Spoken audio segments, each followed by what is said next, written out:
This is Get Real with Bob and Stacey, the show that helps you learn about the mortgage and real estate markets. Get the inside scoop from their expert list of guests and have some fun along the way. Now, here's Bob Gallagher and Stacey Alcorn. Welcome back. You're listening to Get Real with Bob and Stacey, and you're joining us for our Leaders and Legends segment. Our first guest today is best-selling author Cheryl Bradshaw. Welcome to the show, Cheryl. Thank you for having me. So I'm going to give everybody some background on Cheryl. She's a New York Times and U.S. Today best-selling author. She writes in the genres of mystery, thriller, romantic suspense, and supernatural suspense. To date, she has published almost 24 novels and novellas, including her New York Times best-selling mystery series based on sassy, OCD challenged private eye named Sloane Monroe. In 2013, Bradshaw's fourth novel in the series, Stranger in Town, was a finalist for the Shamus Award. In that same year, book 3 in the series, I Have a Secret, won Best Thriller of the Year from the E! Festival of Words. She lives in downtown Salt Lake City. So, as an aspiring author, I have so many questions for you. Before I go there, tell us a little bit about the Sloane Monroe series. Sloane Monroe series, originally I had set that in Park City, Utah, because I was living there at the time when I started writing that book. It's basically follows a private investigator as she takes cases and just solves different murder mysteries, but also as the books progress, it kind of goes a little bit more into her past, and so I don't give that all up at the beginning. I just kind of let that kind of flow in when it's relevant with the stories. Gotcha. So is it possible to, in today's day and age, to even make a living as an author? It seems like it's so difficult that there's so many books out there. Like, you have to kind of look at it as a business, in my opinion. How do you build your author business? It's definitely possible. It was a lot easier when I started 6 years ago than it is today. I think any author can still break out. It's just getting the following and establishing yourself, I think, has gotten harder, even for established authors over the years. So the fun part about being an author is obviously writing and connecting with fans. But the realistic part of it is I probably spend a little more time doing everything else than I do writing, like promoting, just kind of working on all kinds of like fan-based things, newsletters, working with my assistant. That the whole business end definitely takes up more time than I am able to spend writing. I wish I could sit down every day and just write all day. Right. It doesn't really work like that. To stay relevant, I have to like kind of have my, the iron and many fires and just kind of switch around every day during the day. But it also makes it exciting. So you spend more time marketing than writing, it sounds like. I do. I spend a lot of time collaborating with other authors in my genre and in other hot genres just to find out what is the next best thing, because whatever I'm doing this year may still carry into next year, but there's always something different and new that everybody is trying. And so it's kind of, to keep up with that, that's pretty time consuming. How often are you writing, and do you only focus on one book at a time, or do you have multiple projects that you work on at one time? I write just about every single day, because I find that even if I skip for a day or two, it kind of takes my mind out of what I'm working on. I tend to try to stick to one thing at a time, but even if I'm working on one book, I'm already outlining and plotting the next book. So I may have 2 or 3 book ideas going, so that when I finish a book, I maybe already have the first half of the next book already plotted and planned out, either written out or just kind of in my mind. I always have more than one thing going on at a time. So with your writing, even though it's something you love, like I look at it that if I don't go to the gym first thing in the morning, the chances of it actually getting completed are much lower. Is there a certain time that you write every day? Do you have to have a certain setup in your house so it's quiet when you're writing? How do you make sure that you Yes. get your writing done? In the morning, I do business end type of things, and then after that, I try to spend at least half of the day writing, and then at the end of the day, I kind of go back to business end of the things and what I need to do the following day. So I just kind of try to split it up as best I can. I have a number count that is like a goal I try to hit every day. And I know if I don't hit it, I know if I publish, I get so many words written in a week that I'm going to get that book done, maybe in 3 months or in however long it takes. But if I don't hit the word count, then I start getting behind. So that kind of keeps me on track and keeps it as consistent as I can. Gotcha. I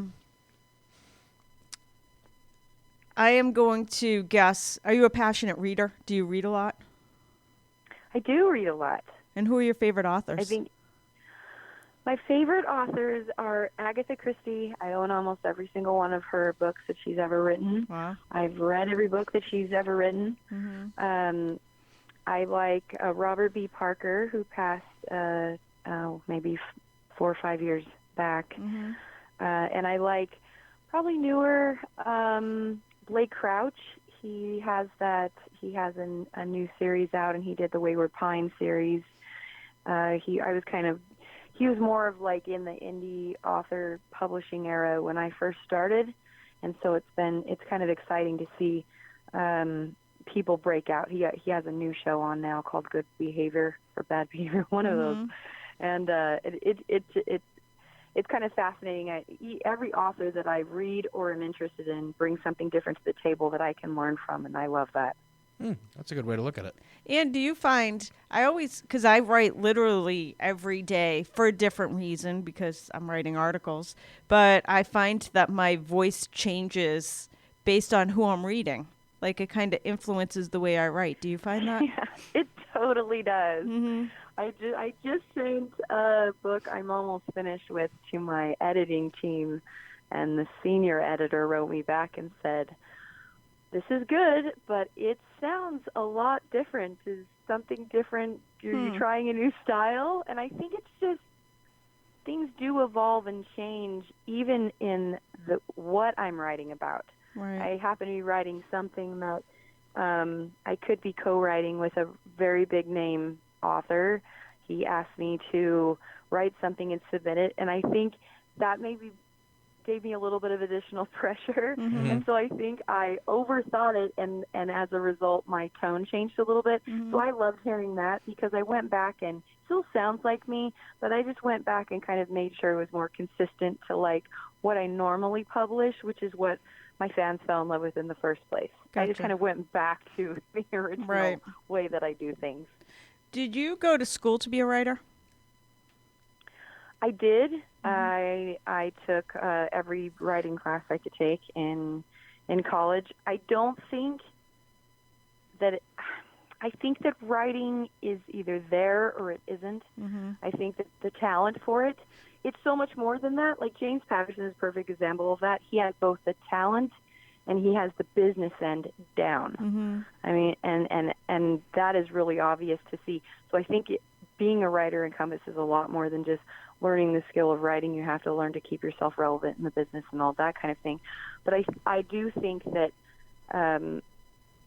college isn't everything, as far as if a writer has the originality and the creativity to write a good story. Gotcha. So we were talking before the show started, and I know that you were in real estate for a while.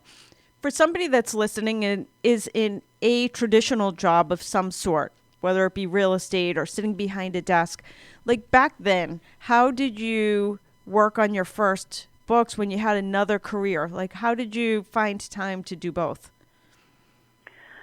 I just kind of picked it writing here and there, but I never really had that goal of finishing a book and publishing it until I there came a point in time where I thought I'd really just like to finish one book. I had no expectations of what would happen to it, but I thought I'm going to try to get signed for that book, which is not exactly how it ended up in the end. But what I did when I finally got serious was I started a blog for aspiring writers, Yep. and then I reached out to the most famous authors at the time, and I asked them if they would just give me writing advice on what they would say to new and upcoming authors that are trying to finish their first book, and they could give me as little or as much as they wanted, and I published that. And that pushed me to really dive in and get that book finished. Wow. And I think before that, it took me 20 years to do that. And then once the first book was finished, then I really I started to learn about how to publish it and process it and where to go and who to go to. Once all of that fell into place, it became so much easier then to just publish several things a year. Got you. So let's talk about your Facebook group. You started a group called Indie Writers Unite. Tell us what that's all about. They started Indie Writers Unite in 2009 when I was still trying to learn a lot about the business, and I was writing my first book at the time. It wasn't published yet. I didn't publish until 2011. But while I was writing, I really wanted to talk to other authors about what they were doing, how they were doing it. I was trying to learn, and I thought I couldn't find anything out there that really brought a bunch of authors together in the way that I wanted it to. Like kind of more of a question and answer. You can ask anything you want. You can't promote your books, but you can ask anything you want. So it just started out. It's interesting because some of my closest author friends now are the ones that kind of joined when I first started it. And it's amazing to see how their careers have taken off, the ones that have really stuck with it. But now, over the time, I have over 5,000 authors on there. Wow. And so those of us who have been there longer, our goal really is to just provide them with the things we wish that we would have been provided with when we first started, and just make it easier for them to get going in their own publishing career. Wow. So how do people find the group? Can any aspiring author join that group? Any author can join the group. It's a private group as far as seeing posts. Yep. But it can be found. It's just called Indie Writers Unite, and it can be found by searching it on Facebook. I have it on various sites, and usually the authors within the group will promote it. I always see it. I see it pop up on different sites when authors are asking a lot of questions. I'll see somebody say, well, you should join Indie Writers Unite, and then there's a link, and then I just have to I approve who comes into the group, and that's about it. Do you ever have in your profession, do you have days that you just can't write? Like, how do you get past your bad days? Absolutely. Sometimes the only way to get past it is just to put it away, actually. And don't like doing that, but if I can't get my head clear because there's something else weighing on my mind, and thankfully it does not happen a lot, but I just have to I kind of walk away from the writing part, but I will focus a lot on the business end, maybe so that when I can come back and write, I've sort of over-prepared on the business end for that day so that I could spend more time writing. So I still will do something that is still keeping my brand relevant, but if I can't write, I don't force myself to. I'll just switch over to something else so I still feel like I'm getting something done that day, and then when I can go back to the writing, I just try to make it up. Wow, great advice. So tell us what it takes, because there are now millions and millions. I'm guessing there's more even self-published authors than traditionally published authors. But what does it take to become a New York Times or USA Today best-selling author? I mean, that's like the creme de la creme of getting your work noticed. How do you do it? For me, it was just trying every single thing other authors were saying they were trying. Yeah. I just thought, what do I have to lose if I don't at least try it? So maybe if some authors, back in the beginning when I was first published in 2011, the big thing was making your first book free. And to an extent, that is still relevant today. Okay. If you're just starting out and nobody knows you, they're not going to take a chance on you if you even mark your books up to $3, $4, $5.99, because no one has ever heard of you before. So, what my best advice that I like to give to new authors is get 2 or 3 done in a series, because I think series always will sell your back end, and then make that first book free. Kind of do, free, maybe 99 cents or $1.99, then a little more than that, and always have one book lead to the next. Whether it's standalone, and at the back of that book, you can have that book, have the first chapter of a different book, and send it to another standalone. Here's the link to buy it. They've got to develop a fan base initially. New authors who have no one helping them get started in the business, don't have an agent, don't have a publisher, and they're just trying to go about it on their own. They have to sell their stuff free to me, or at a very low price, until they build up enough fans that the fans are like just waiting for their next book to come out. Then that's when it shifts and changes. That's interesting. Yeah. Interesting strategy. And I could see how just being part of the group, like learning from your blog and your group from all these other authors, what they're doing. Like, you don't have to reinvent the blueprint. Here's people already achieving it. There's conferences just for authors, and we just sit around and talk about, like, what are you doing? What are you doing? What are you doing? Oh, I haven't tried that. I'm going to do that next year. Wow. And there's ones that every author can attend, and there's another one that I go to that you have to sell so many copies of your books in order to get into it. So I love going to that because that has more of the high-end authors, and it's across the board. It's a pretty even mix of indie and traditional published, and then and just kind of all the way around. And so I like learning what they're all doing from all aspects of the different genres and stuff. And I learn a lot even from other genres. I can be sitting and talking to a romance author, and it's so different than how I do things, but maybe some way that she reaches out to fans, or something that she's tried is still relevant to me. Right. And so I just love giving different things a try, and some things are a bust, but that's where I've also been able to break out, is by trying things that I never thought would work. Wow.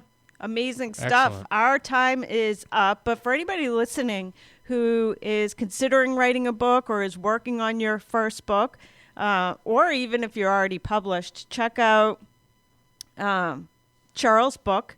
I'm sorry, first of all, check out Cheryl's Facebook group, Indie Writers Unite, so you can get all kinds of amazing advice that will take over from what you learned today.